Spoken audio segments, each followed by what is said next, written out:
Hello, everybody. It's your boy Chill Will, and tonight on this episode of Near Perfect Albums, I have Guns N' Roses' classic debut album, "Appetite for Destruction," released on July 21st, 1987, I believe.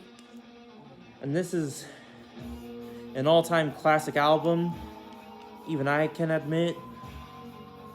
And even as it starts, you can tell this is gonna be the most dope album of all time. Shout out to my girl Lindsay Herman from Desert Vista High School, not the one that I went to high school with, like my age, the one that works at Native as a cook.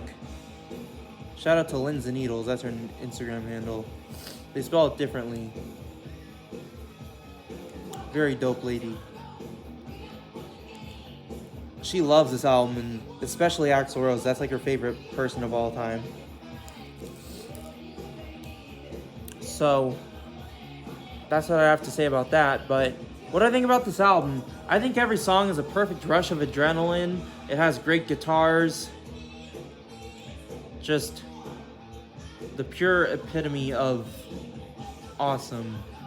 Just 80s awesomeness. And even if you don't like hair metal, you can still admit this album is a classic.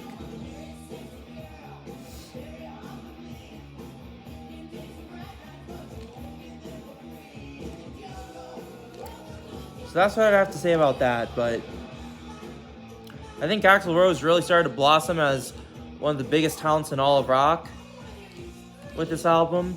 It has every song on this, and even after Sweet Child of Mine, it's still awesome afterwards, because you'd think this album would get super mid after all the hits are all done with, but it still stays awesome after all of that. Overall, I'd have to give this album a 9.9 out of 10. It's up there with some of the greatest debut albums of all time, like the Stone Roses 1989 or Pretty Hate Machine by Nine Inch Nails, one of my favorite albums of all time. That'll be my review, and play hardy, my homies, or listen to good music, my homies.